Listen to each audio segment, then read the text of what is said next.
रोज़गार ही है और क्या होगा। सर मुद्दा तो अनएम्प्लॉयमेंट है, उससे बड़ा मुद्दा तो कोई है नहीं अगर युवाओं को देखा जाएगा तो। सबसे बड़ा मुद्दा तो रोजगार ही है। मुद्दा तो जेन्युइनली रोजगार है और महंगाई तो हम काम करने वाले लोगों के लिए है। नमस्कार, मैं हूं जूली। आप इस वक्त देख रहे हैं द इंडिया टॉप। सभी पार्टियां अलग अलग समय पर अलग अलग मुद्दे उठाती रहती हैं, कहती है कि ये जनता का मुद्दा है।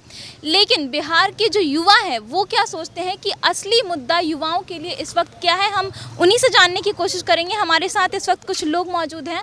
आप बताइए, आपका नाम? उत्सव सिंह। इस वक्त बिहार के युवाओं के लिए सबसे बड़ा मुद्दा क्या है? रोज़गार ही है और क्या होगा। आप कर रहे हैं किसी चीज़ के लिए तैयारी? मैं बीपीएससी और जनरल कंपटीशन जो बिहार की चल रही है उसी का। कितने साल हो गए? मेरा पिछला साल दिया हूँ, इस बार हुआ, सेकेंड ईयर है। आपका सिलेक्शन हो गया? मेरा एसआई के मेंस में गया हूँ, पीटी हुआ है।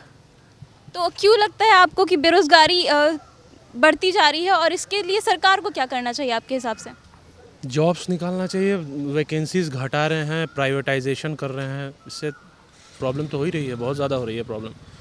लोग मतलब टाइम भी दे रहे हैं, कट ऑफ इतना जा रहा है कि आदमी कुछ कर ही नहीं पा रहा है, फंस के रह गया है। किसकी गलती है ये? इसमें गलती किसी का कही जाएगी, कुछ हद तक स्टूडेंट्स की है, कुछ हद तक क्या कहते हैं सरकार की, मैक्सिमम सरकार की ही गलती है, क्योंकि वैकेंसीज घटा रहे हैं। तो जब घटेगी वैकेंसी तो ज़्यादा से ज़्यादा कंपटीशन तो बढ़ेगा ही, और बढ़ेगा तो कट ऑफ भी ऊपर जाएगा, तो मेनली तो सरकारी की गलती है। आप बताइए, आपका नाम? कुणाल। आपके हिसाब से इस वक्त बिहार के युवाओं के लिए सबसे बड़ा मुद्दा क्या है? वही रोजगार। क्यों लगता है आपको? देख रही हैं अनएम्प्लॉयमेंट कितना है यहाँ पे, पढ़ लिख के भी सब हो ही रहा है। आप रोजगार के लिए तैयारी कर रहे हैं किसी सरकारी जॉब के लिए? बीपीएससी कितने साल से? अभी तो खैर 1-2 साल से, अभी तक हो ही रहा। इतना कंपटीशन। क्या वजह है इस बेरोजगारी के पीछे?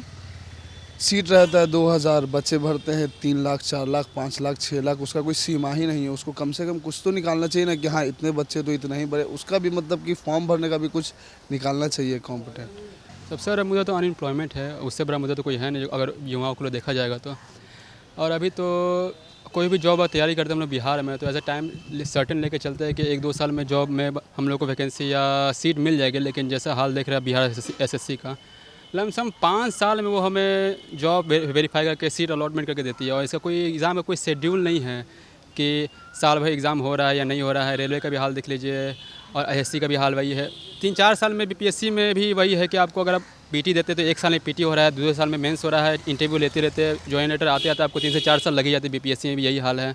और रैंकिंग भी अनएम्प्लॉयमेंट रेट में इंडिया का भी हाल मेरे ख्याल सबसे लास्ट में चलता है। सबसे ऊपर में एसडीजी रैंकिंग में केरल है, सबसे लास्ट में एसडीजी रैंकिंग में बिहार को मिला है। रैंकिंग के हिसाब से बिहार इस मामले में बहुत पिछड़ा हुआ है और मुझे नहीं लगता कि यहाँ गवर्नमेंट इसके लिए कुछ कर भी रही है। पता नहीं नीतीश कुमार क्या करना चाहिए सरकार को?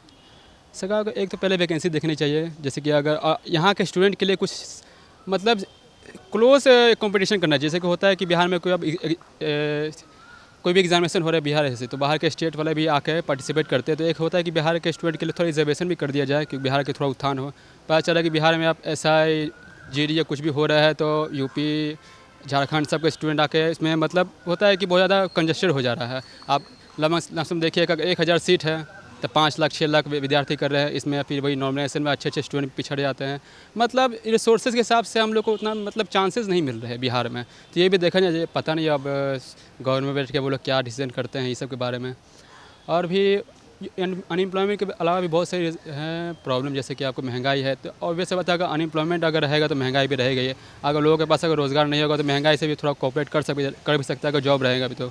अब प्राइवेट सेक्टर का भी हाल बहुत ख़राब चल रहा है इंडिया में। BPCL प्राइवेट हो गई और अदर कंपनी प्राइवेट होने जा रही है। LIC भी लगभग 40 से 50% स्टेक प्राइवेट चल ही गया LIC में भी। तो मतलब कोई भी जॉब अब यहाँ पे आप समझिए कि सिक्योर जॉब नहीं है। जैसे कि लोग समझते हैं कि सरकारी जॉब में आ गए सिक्योर है, सिक्योर कोई नहीं है इसमें।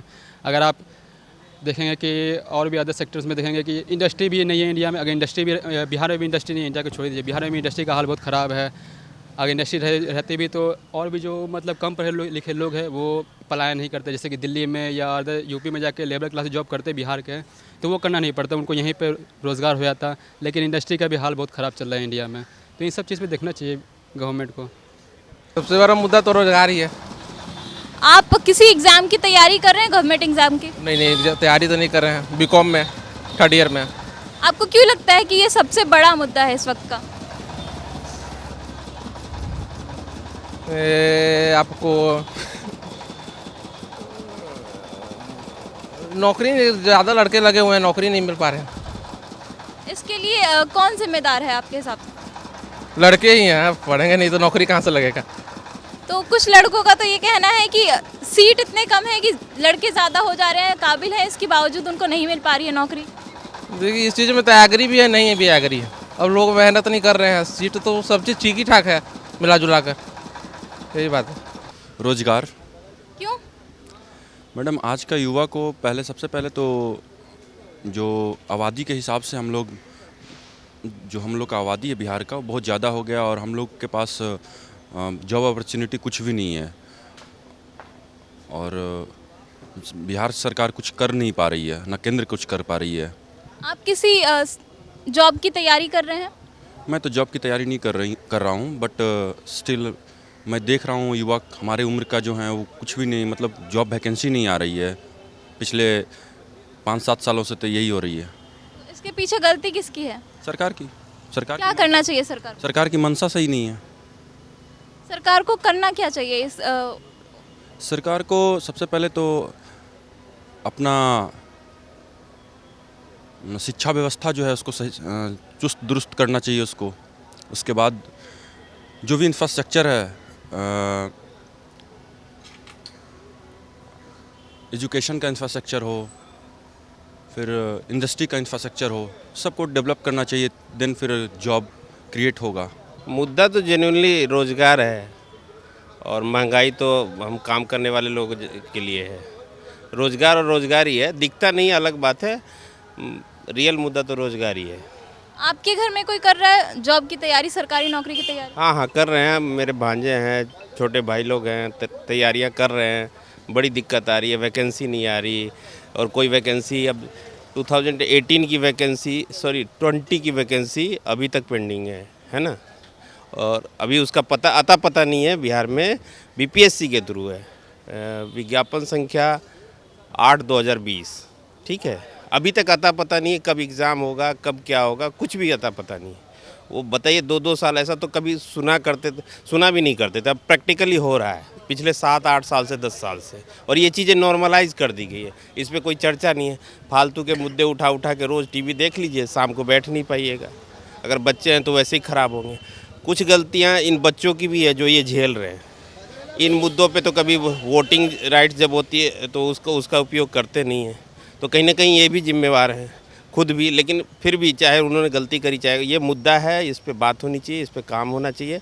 और आगे इन फ्यूचर जब वो वोटिंग करें तो ये देख सुन के करेंगे ही। आज करें 10 साल बाद करें, मुद्दों पे तो आएंगे ही। क्या करना चाहिए सरकार को इसके लिए? सबसे पहले तो ये रोज़गार जो एग्ज़ाम है ना, उसका एक टाइम टेबल, एक कैलेंडर होना चाहिए। इतने टाइम में एग्ज़ाम ख़त्म हो जाएगा, रिजल्ट आ जाएगी, ज्वाइनिंग हो जाएगी। उसका कोई अता पता नहीं, उस पर कोई बात तक नहीं है। फॉर्म निकाल दिया, फॉर्म भर दिया, 8 साल 10 साल। एक एग्ज़ाम में अगर मैं गलत नहीं हूँ तो बीएसएससी का 2012 या 13 से अभी तक वो कंप्लीट ही नहीं हुआ है। बताइए, कभी चुनाव रुकता है क्या? कभी कोई चीज़ रुकता है क्या? वो कभी मैटर कोर्ट के मैटर में फंसता है, जानबूझ के कोर्ट के मैटर में फंसाया जाता है। मेरे तो फॉर्म भरने की उम्र लगभग ख़त्म हो चुकी है, बीपीएससी वगैरह दिया है, लेकिन हमारे टाइम में ऐसी परेशानी ना के बराबर थी। तो आपने निकाली थी बीपीएससी? बीपीएससी दिया था, मेरा हुआ नहीं था। और मैं राजस्थान में पढ़ता था, वहाँ हुआ था, नहीं करा, फिर अभी प्राइवेट जॉब में हूँ। प्राइवेट सेक्टर की अगर बात करें तो उसमें रोज़गार का क्या हालत है आपके हिसाब से? रोज़गार की हालत क्या होएगी जब प्राइवेट सेक्टर की हालत ख़राब है? तो अब हमारी खुद की हालत ख़राब रहेगी तो घर की भी हालत ख़राब ही रहेगी ना। तो वही बात है, अब प्राइवेट सेक्टर में रोज़गार जिनके हैं वो कैसे कर रहे हैं, वो कैसे चला रहे हैं, वही समझ रहे हैं। 3-3 साल हो गए, कोई इंक्रीमेंट नहीं, कंपनियों की हालत ख़राब है, नई पॉलिसी, रोज़ एक नई पॉलिसी, एक को जब तक समझिएगा दूसरे दिन दूसरी पॉलिसी आ जाएगी। क्या ही करेगा आदमी। तो बिहार के युवाओं का कहना है कि जो सबसे बड़ा मुद्दा युवाओं के लिए इस वक्त है वो है रोज़गार, और इसके लिए सरकार को ज़्यादा से ज़्यादा वैकेंसी निकालनी चाहिए और बहाली करनी चाहिए। आपको क्या लगता है? आप अपनी राय हमें कमेंट के ज़रिए बता सकते हैं। फिलहाल इस वीडियो में इतना ही। इसी तरीके की तमाम अपडेट्स के लिए आप बने रहिए द इंडिया टॉप के साथ। धन्यवाद।